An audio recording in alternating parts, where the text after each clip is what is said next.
The bright side of addiction is recovery. And recovery is a lived experience. Hi,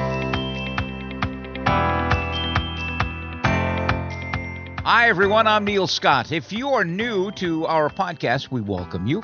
If you've been here before, hey, welcome back. And if you're in recovery or know or love someone who is, or simply want to know more about the recovery process, or maybe you're a bit concerned about someone you know or love who is harmfully using alcohol or any other drug, well, this is the podcast for you.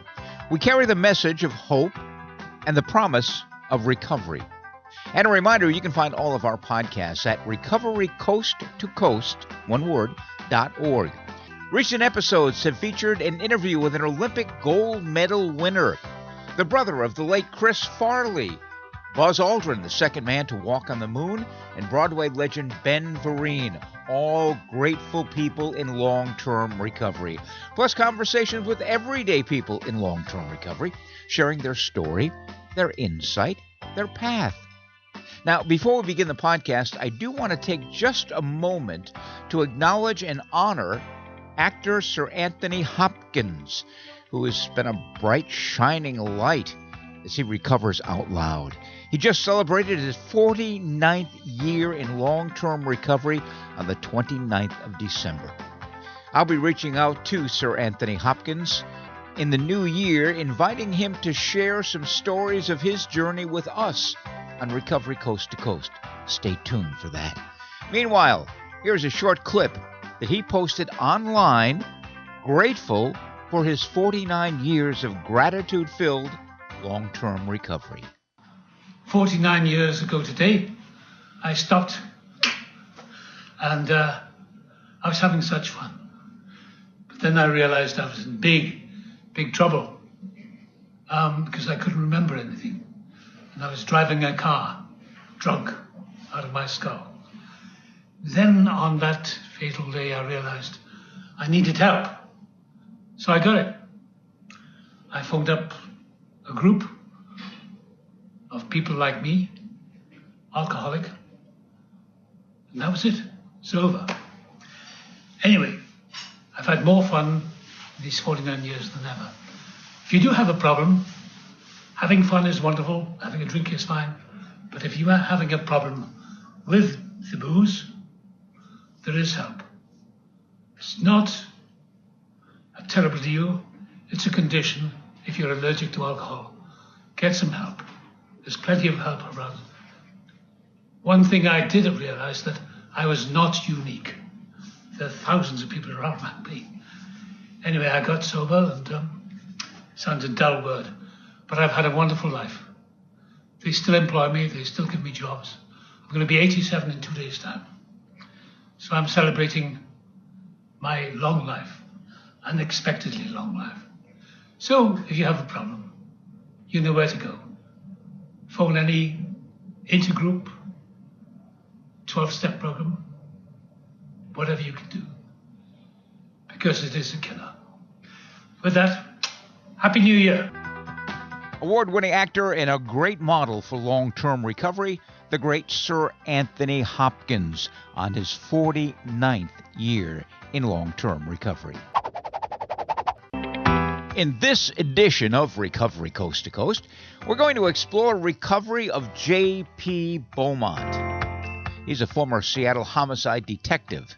Well, kind of. You see, JP Beaumont is not real. He's a fictional character crafted by the brilliant and prolific author JA Jance. We discuss her latest book, number 26 in the series, plus a few of her other characters. Plus, Judy will share her personal story of family recovery. You see, she was married to a practicing alcoholic who died from his disease. Like many stories, this one is not pretty. She shared the scars in a wonderful book of poetry called After the Fire. She will read one of those poems as well. She knew firsthand about the devastation caused by alcoholism. Her latest book in the series, the JP Beaumont series, is Den of Iniquity. Her character, JP Beaumont, he has been in long-term recovery for the past 16 books, which is well over 30 years in real time. In this clip from today's interview, Judy tells how Beaumont came to hit bottom and to eventually find recovery. My first husband, I was with him for 18 years. He died of chronic alcoholism at age 42. But when I started writing about Beaumont, writers are supposed to write what they know, and I just happened to know a lot about drinking. So I had him do the kind of drinking that I had lived with for all those years. Fourth book came out, and a lady came to me at a signing, and she said, Beau drinks every day. He has a drink of choice. It's starting to interfere with his work. Does JP Beaumont have a problem? And I looked at her as though she had just stepped off the moon, and I said, these are books. And I finally realized that I had used a problem drinker as my model, and I had written it very believably. My readers had noticed it, and it had gone straight over my head. Once I figured that out, I figured Beau was smarter than my first husband was. And so in book 7, he has his first blackout. In book number 8, he's in treatment. And now he's been in recovery for the last 16 books. My conversation with Judy Jance coming right up. And we will conclude our podcast with some wonderful words of wisdom from actress Ali McGraw with reflections on her recovery. Our website is recoverycoasttocoast.org. If you'd like to help us out financially or know of a foundation perhaps that might be interested in underwriting our program, we would be ever so grateful. A reminder, our email address is recoverycoasttocoast@comcast.net. We would love to hear from you.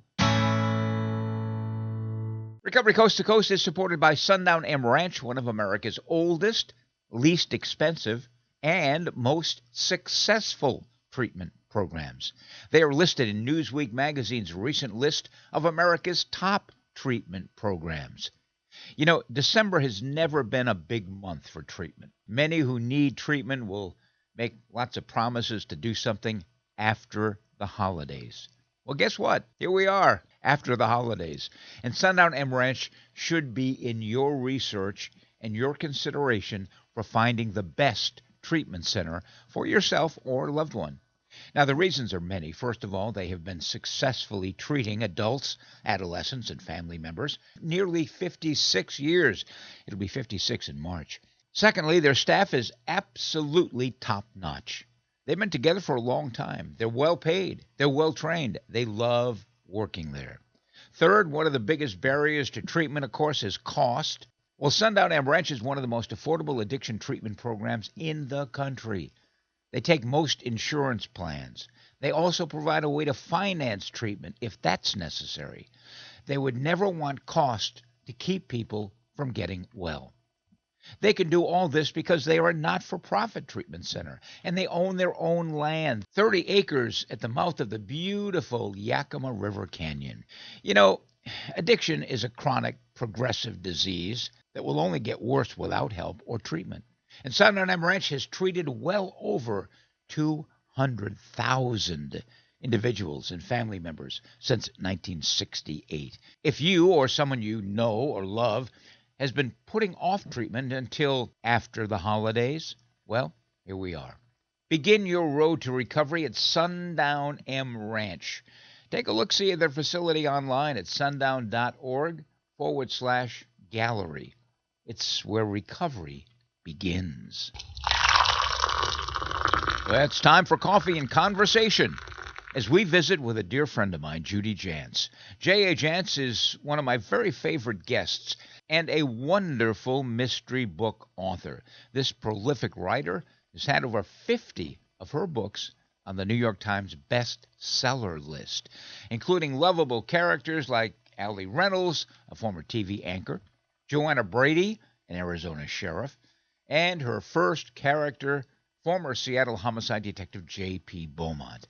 Now, Beau is retired, but his author certainly has not, with the latest in the JP Beaumont series, Den of Iniquity.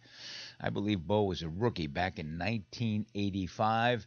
And what attracted me to Beau's character is that he was a practicing alcoholic who realized via the help of his author, Judy Jance, that Beau is an alcoholic, and in the last dozen or so novels, he's been a grateful member of Alcoholics Anonymous.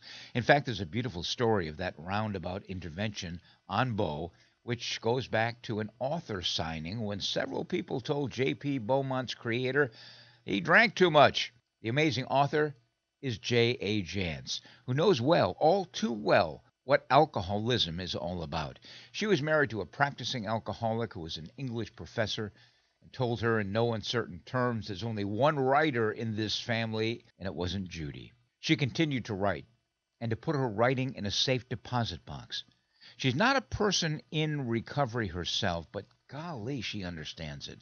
And her character, JP Beaumont, lives it one day at a time. Judy also has a wonderful book of poetry called After the Fire, and she'll read a poem from that collection during our interview. All this is to say welcome back to JA Jance, and congratulations on the new book, Den of Iniquity, published by William Morrow. It's available at independent bookstores as well as online retailers. The first one came out in 1985 and was written in the early 80s. My goodness. So reading that first Beaumont book, it's actually historical fiction now. For sure. The 80s were a very different time. And when you first meet Beaumont, he is a divorced homicide detective living in a condo in downtown Seattle. He's estranged from his family. He has serious drinking problems. That's where we started. I've been writing about him for over 40 years now. I've had him age as I've aged. I gave him my birthday so I would be able to remember how old he is as long as I can remember how old I am. Oh, boy. He's changed over the years. When my first husband, I was with him for 18 years. He died of chronic alcoholism at age 42.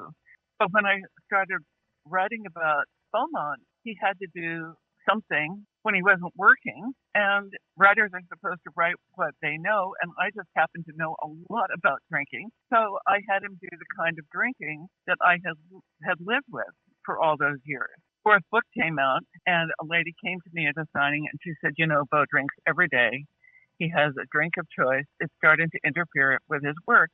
Does J.P. Beaumont have a problem? And I looked at her as though she had just stepped off the moon, and I said, these are books. But at that set of signings, 6 other people mentioned the same thing, and I finally realized that I had used a problem drinker as my model, and I had written it very believably. My readers had noticed it, and it had gone straight over my head.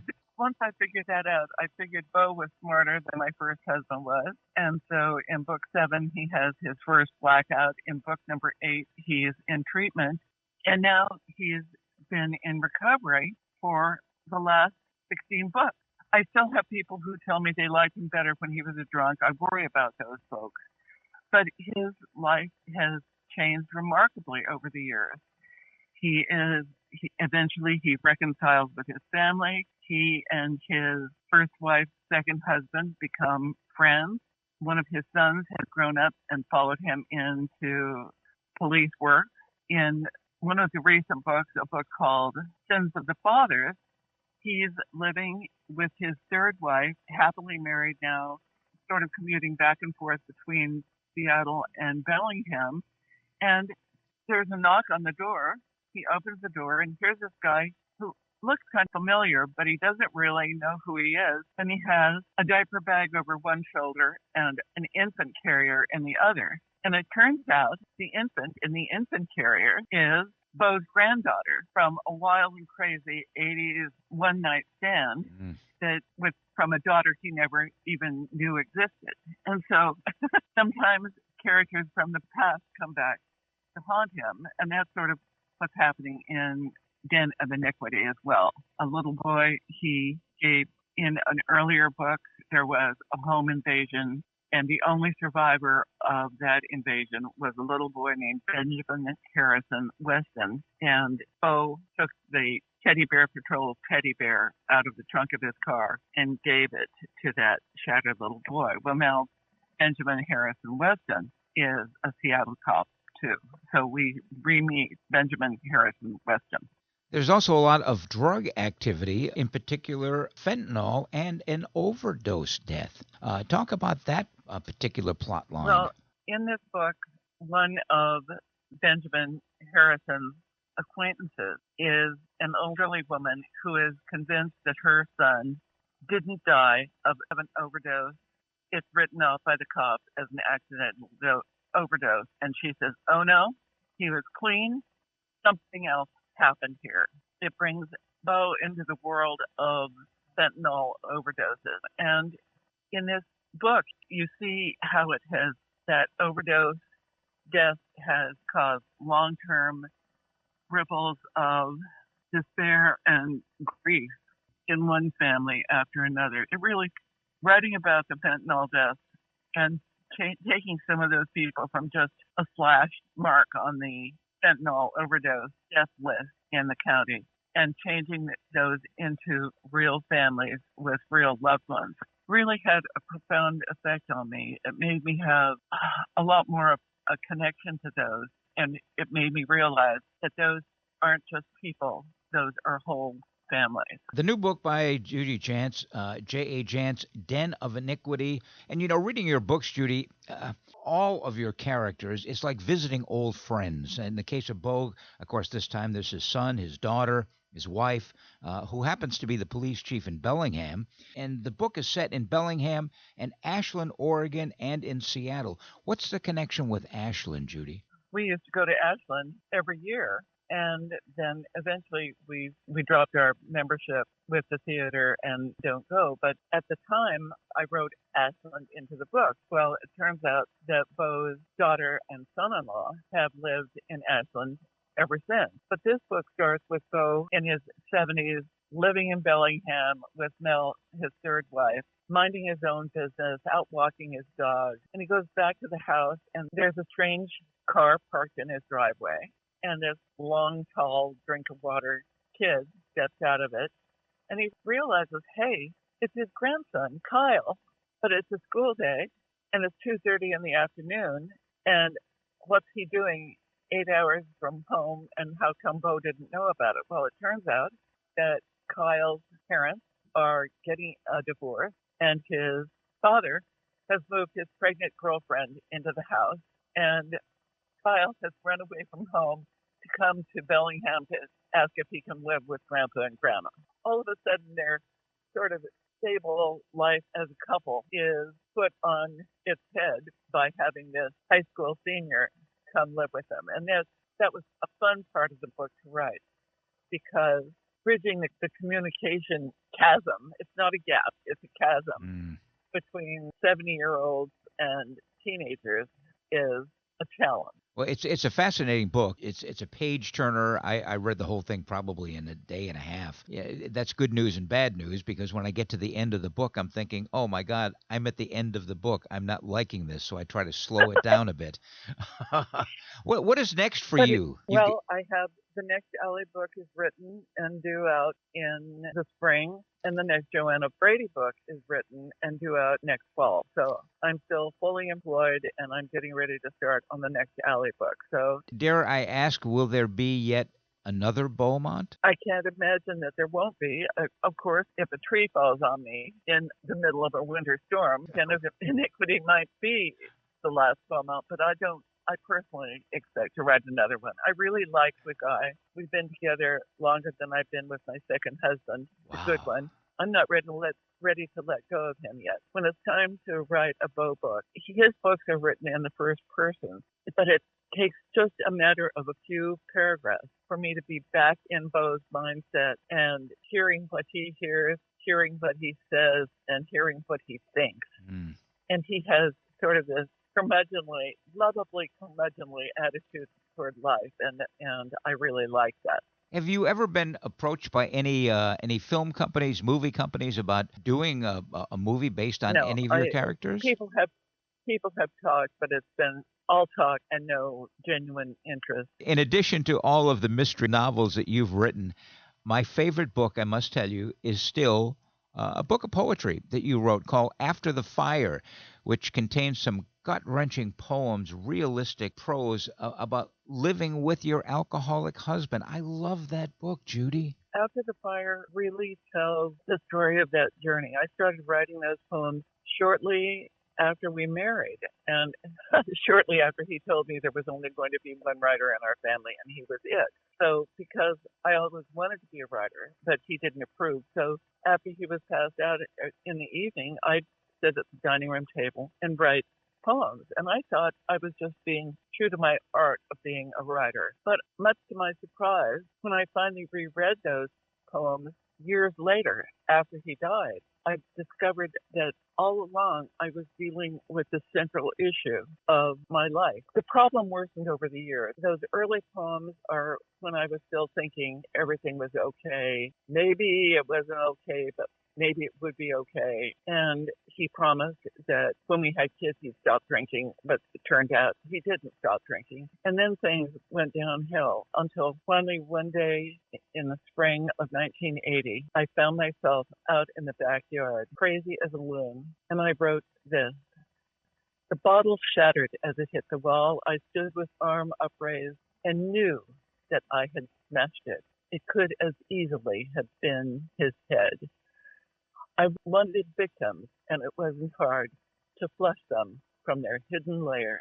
I broke the bottles one by one with cool deliberation. By the very act of breaking them, I certified their victory. I took him to the doctor then, not because he needed it, I did.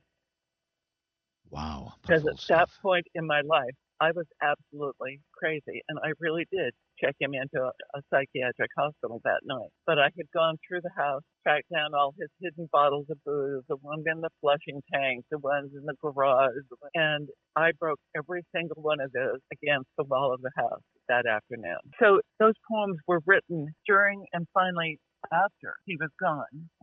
After he died, there's one poem when he was hospitalized with Thanksgiving. His mother came to visit from out of town, and he sobered up for her visit. But he had been drinking so heavily that after Thanksgiving dinner together, a few hours later, a Scottsdale area cop found him lying in the middle of the street, and they thought he was the victim of a hit and run, but he was taken to the hospital where they discovered he had gone into DTs and had no liver or kidney function.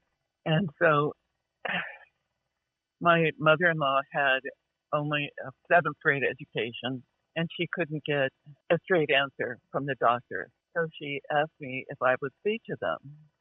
And so I called and spoke to the doctor, and this is how the conversation went. He's dying.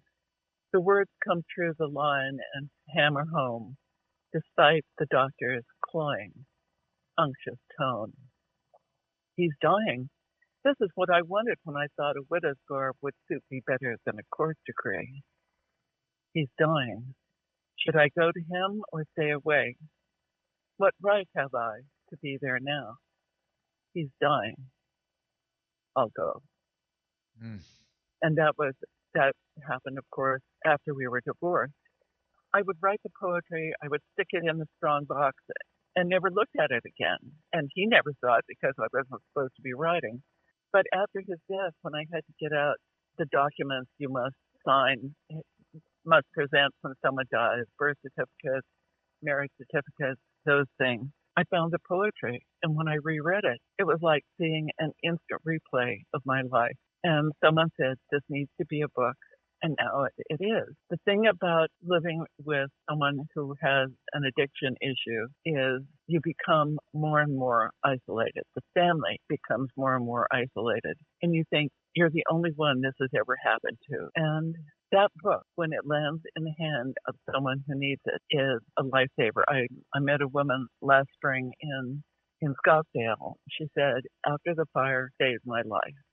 Everything that happened in our house was a secret. And after I read After the Fire, I knew I didn't need to keep those secrets anymore. After the Fire really is my most important book. Indeed, and my favorite and the favorite of many. So if you're looking for a character, it's JP Beaumont. If you're looking for some really deep thoughts on living with alcoholism and surviving that addiction and what it does to the family, After the Fire is a marvelous, marvelous book. You know, if you just want to find out more about Judy, you can certainly go to her website, which is updated very frequently. You have a blog that you do pretty regularly, right? The blog posts every Friday on my website. It's a window on my world. When I was in college, my mother still had 4 kids at home, and I only lived 100 miles away, but it was the first time I had been away from home. And every Tuesday after breakfast, she would sit down at the kitchen table and write a letter to me and let me know what was going on back home. Those letters came to me every Friday. And so when I write the blog, I sort of do it to honor my mother's writing. The blog posts each Friday morning, and it's just a window on my life, what's going on in my life this week. And Judy, you're one of the very few authors that I know of that actually answers email. Yes, I feel it is a responsibility to answer email. It's interesting. One day I got emails from a guy who hated the most recent book and a guy who loved the same book. And I replied to both of them. Well, you can find all the information about Judy at jajance.com. The blog is there. There's some recipes there. Just all sorts of great things. And Judy is writing. People are sometimes really put off by saying, well, why would I want to start a book, this many books, into a character? When I write a book, I try to make each book able to stand on its own. I try to include enough history about the characters so new readers will know where they are and feel like they're getting a complete story. But if I've done it right, they'll want to go back and read the others. People have told me for years that my books are like eating Fritos because you can't read just one. Exactly.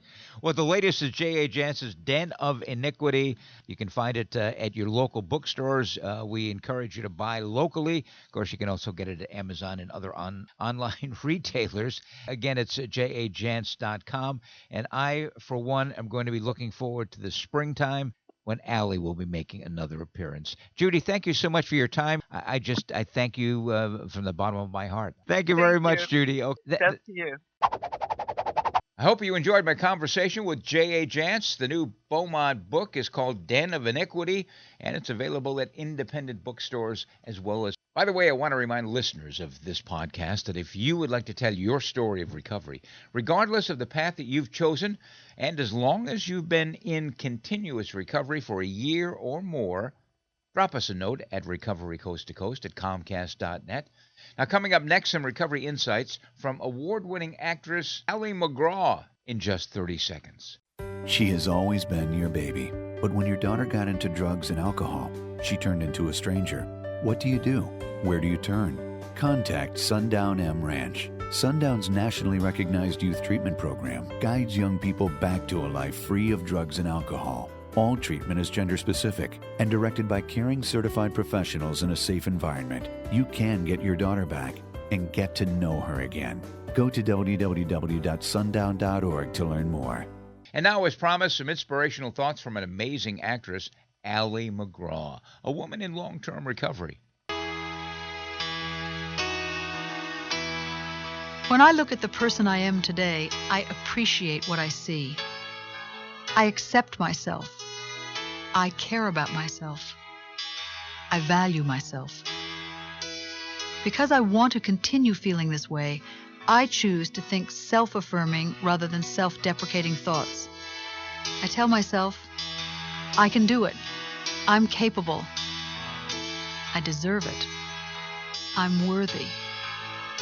In the past, the way I felt about myself was determined by the deeds and messages of those around me. Today, I know that I alone am responsible for my sense of worth. It's up to me to develop the attitudes and take the actions that will keep me feeling good about myself.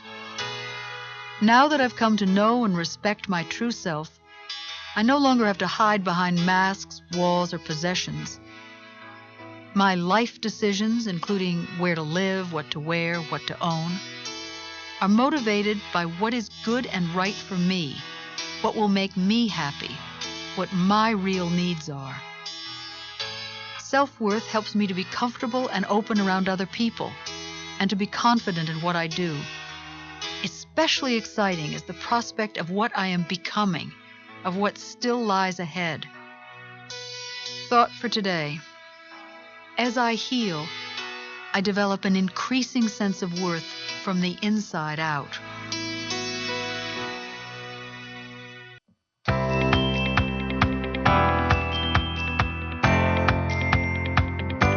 Well, that wraps up this edition of Recovery Coast to Coast, the national podcast. If you've enjoyed our podcast, please share it with a friend. You can find all of our podcasts at recoverycoasttocoast.org.